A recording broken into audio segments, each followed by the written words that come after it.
Bangun pagi langsung sarapan, sebelum pergi mencari ikan. Hati tergerak untuk ucapkan, salam pembuka untuk kalian. Assalamualaikum warahmatullahi wabarakatuh. Selamat pagi semuanya. Pertama-tama, marilah kita panjatkan puji syukur kehadirat Allah SWT yang telah memberikan rahmat serta hidayahnya kepada kita semua, sehingga kita dapat mengikuti perkuliahan pada kali ini. Sholawat serta salam semoga tetap terlimpahkan kepada junjungan kita Nabi Muhammad SAW, dan semoga kita semua mendapatkan syafaatnya di hari akhir nanti. Amin amin ya robbal alamin. Perkenalkan, kami dari kelompok 8 yang beranggotakan saya sendiri, Vivit Ajeng Murdeningrum dengan NIM 205221079. Yang kedua, Fitria Nur Fatihah dengan NIM 205221085. Yang ketiga, Hernando Dwi Bakti dengan NIM 205221107. Dan yang terakhir, Utami Diah Nugraheni dengan NIM 205221213. Di sini, kami akan mempresentasikan hasil kerja kelompok kami dengan judul Bersaing dalam Teknologi Informasi. Baik teman-teman semua, langsung saja kita mulai ke sesi yang pertama adalah pembukaan. Sebelum kita buka, marilah kita ucapkan basmalah bersama-sama. Bismillahirrohmanirrohim. Selanjutnya, penyampaian materi dipersilahkan. Konsep strategi kompetitif. Sistem informasi strategis sama dengan sistem informasi yang mendukung atau membentuk posisi kompetitif dan strategi dari perusahaan bisnis. Peranan strategis dari sistem informasi ini melibatkan penggunaan teknologi informasi untuk mengembangkan produk, layanan, dan kemampuan yang memberikan keuntungan bagi sebuah perusahaan terhadap kekuatan kompetitif yang dihadapinya dalam pasar global. Peranan ini dicapai melalui sebuah arsitektur informasi strategis. Pengumpulan dari sistem informasi strategis ini yang mendukung atau membentuk posisi kompetitif dan strategi dari sebuah perusahaan bisnis. Jadi, sebuah sistem informasi strategis bisa dalam bentuk sistem informasi apapun itu, misalnya TPS, MIS, dan DSS, yang menggunakan teknologi informasi untuk membantu sebuah organisasi mendapatkan keuntungan kompetitif, mengurangi kerugian kompetitif, atau memenuhi tujuan strategis perusahaan lainnya. Model klasik Michael Porter. Michael Porter merupakan seorang bapak ekonomi modern. Banyak konsep-konsep dalam dunia bisnis dibuat oleh Porter. Model klasik Michael Porter menekankan pada segi strategi, kompetitif, dan tekanan kompetitif. Berikut merupakan gambar dari model klasik Michael Porter. Model klasik Michael Porter merupakan salah satu konsep tentang sumber daya sistem. Di dalam konsepnya, Michael Porter mengatakan agar dapat bertahan dan sukses berkompetisi, suatu perusahaan harus memperhatikan 5 kompetitif. Di antaranya yaitu rivalitas pesaing, ancaman pendatang baru, ancaman pengganti, daya tawar pelanggan, daya tawar pemasok. Kemudian selain dari 5 hal tersebut, suatu perusahaan juga harus memperhatikan 5 kompetitif strategis, yaitu yang pertama terdapat strategi kepemimpinan biaya, strategi diferensiasi, strategi inovasi, strategi pertumbuhan, dan strategi aliansi. Contoh sumber daya informasi yaitu yang pertama ada EDI, yaitu Electronic Data Interchange, yaitu pengiriman data komputer secara elektronik dari perusahaan ke perusahaan. Yang kedua terdapat IOS, yaitu Inter-Organizational Information System, merupakan kombinasi sejumlah perusahaan yang terintegrasi melalui arus informasi.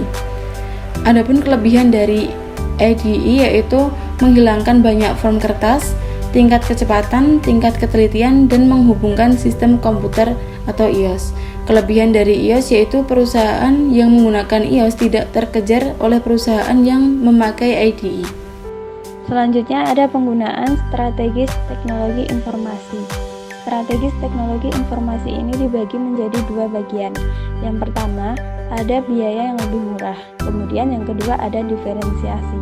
Nah, untuk biaya yang lebih murah, biasanya digunakan untuk teknologi informasi untuk mengurangi secara mendasar biaya proses bisnis dan untuk menurunkan biaya pelanggan atau pemasok.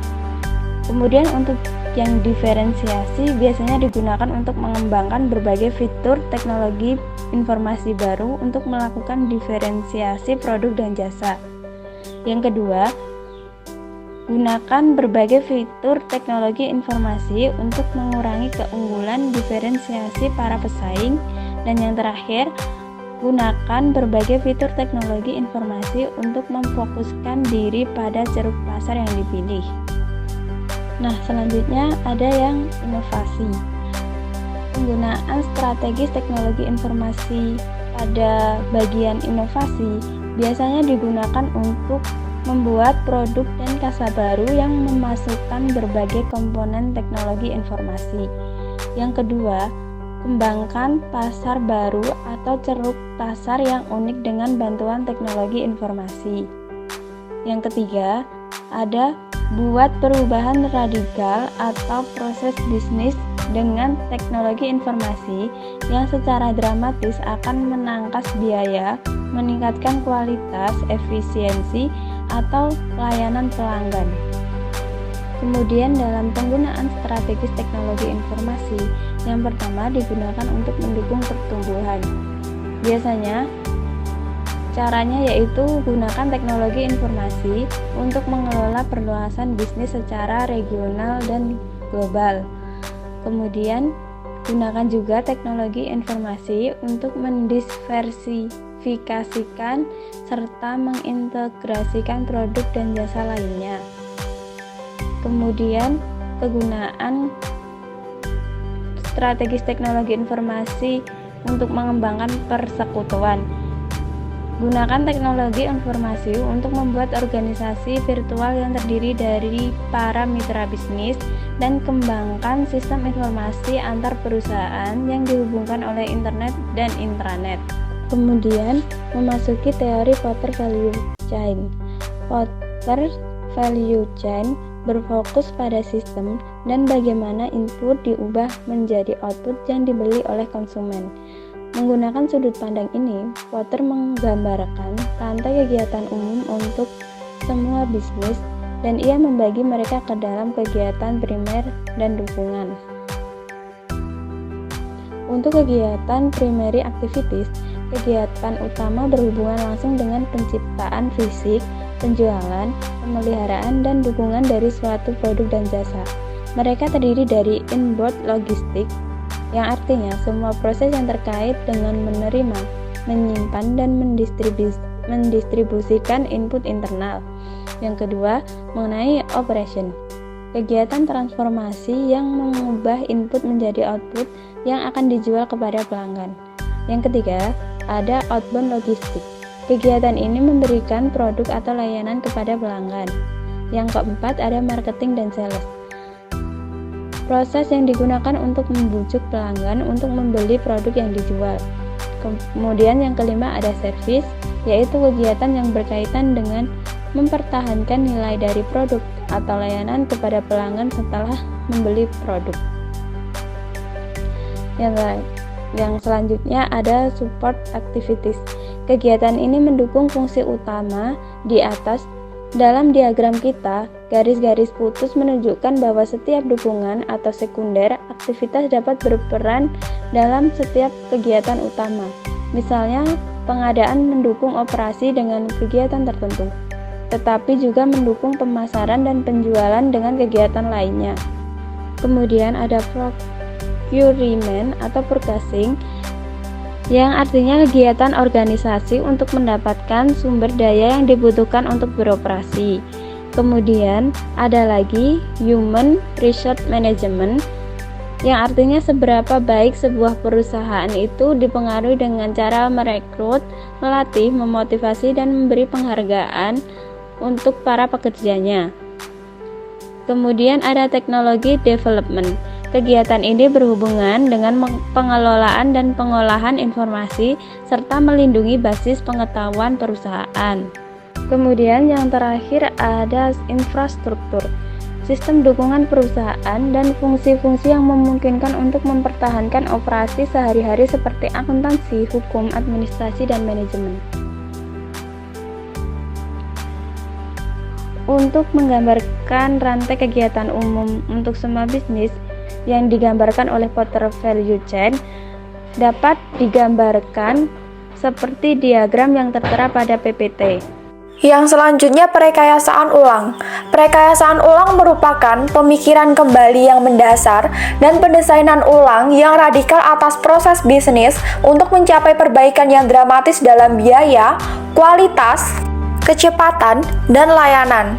Salah satu implementasi paling penting dari strategi kompetitif adalah perekayasaan proses bisnis atau disebut dengan Business Process Reengineering yang disingkat menjadi BPR. BPR ini penggabungan strategi untuk mempromosikan inovasi bisnis dengan strategi untuk melakukan perbaikan besar atas proses bisnis di perusahaan. Sebagai contoh, banyak perusahaan telah menggunakan perangkat lunak perencanaan sumber daya perusahaan antar fungsional untuk merekayasa ulang, mengotomatisasi, dan mengintegrasikan proses bisnis manufaktur, distribusi, dan sumber daya manusia mereka.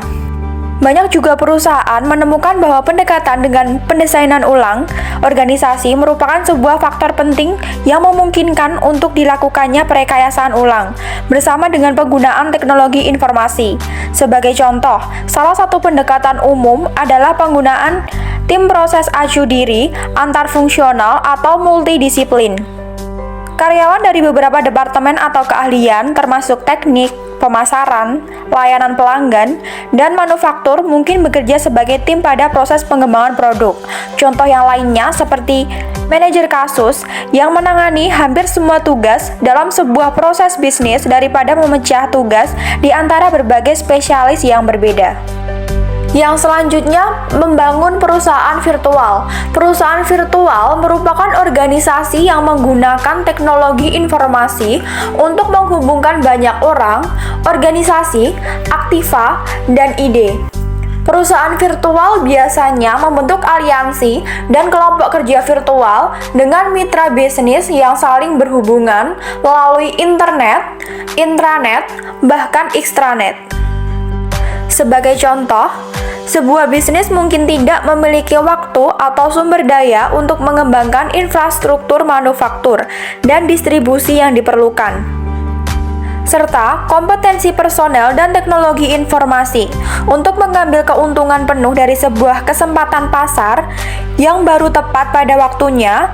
Bisnis ini bisa menyusun komponen yang dibutuhkan untuk menyediakan sebuah solusi berkelas dunia bagi pelanggan dan menangkap kesempatan pasar hanya dengan secara cepat membentuk perusahaan virtual melalui sebuah aliansi strategi dari semua rekan. Saat ini tentu saja internet, intranet, externet, dan bahkan beragam teknologi internet lainnya merupakan komponen vital dalam menciptakan solusi yang berhasil. Ada beberapa strategi bisnis perusahaan virtual. Yang pertama, saling berbagi infrastruktur dan resiko dengan mitra aliansi. Kedua, menghubungkan kompetensi inti yang saling melengkapi. Yang ketiga, mengurangi konsep tugas time melalui saling berbagi. Yang keempat, meningkatkan fasilitas dan cakupan pasar. Yang kelima, mendapatkan akses ke pasar yang baru dan saling berbagi pasar atau loyalitas pelanggan. Dan yang terakhir, bermigrasi dari menjual produk ke menjual solusi. Yang selanjutnya, perusahaan penghasil pengetahuan. Perusahaan yang menghasilkan pengetahuan menggunakan dua jenis pengetahuan, yaitu pengetahuan eksplisit yang meliputi data, dokumen, dan lain-lain, dan yang kedua, pengetahuan implisit yang meliputi pengetahuan bagaimana cara melakukan sesuatu yang ada di dalam diri pekerja. Sistem manajemen pengetahuan atau disebut dengan Knowledge Management System membantu para pekerja menciptakan, mengatur, dan memungkinkan tersedianya pengetahuan bisnis yang penting bagi perusahaan. Dalam sebuah perekonomian, di mana satu-satunya kepastian adalah ketidakpastian, Salah satu sumber yang terpercaya dari keuntungan kompetitif yang tetap ada adalah pengetahuan. Ketika pasar berubah, teknologi berkembang, pesaing bertambah, dan produk menjadi tidak terpakai dalam waktu sekejap. Perusahaan yang berhasil adalah perusahaan yang secara konsisten menciptakan pengetahuan baru, menyebarkannya secara luas ke seluruh organisasi, dan dengan cepat memasukkannya dalam teknologi dan produk baru. Aktivitas ini menjelaskan perusahaan knowledge creating, di mana satu-satunya bisnis adalah inovasi yang berkelanjutan. Untuk materi selanjutnya, yaitu tentang manajemen pengetahuan. Manajemen pengetahuan dibagi menjadi 3 kategori. Yang pertama, kecerdasan perusahaan, yaitu meningkatkan pengetahuan perusahaan dengan dukungan kinerja, interaksi dengan database operasional, dan membangun jaringan ahli. Yang kedua, pembuatan, saling berbagi, dan manajemen informasi, yaitu menangkap dan mendistribusikan berbagai pendapat ahli, manajemen informasi real time, komunikasi dan kerjasama, dan pembuatan isi baru.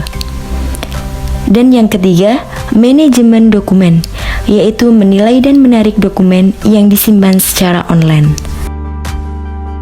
Jalan-jalan ke Kediri, tidak lupa membeli makanan. Demikian presentasi kami. Jika ada yang salah, mohon dimaafkan. Wassalamualaikum warahmatullahi wabarakatuh. Terima kasih.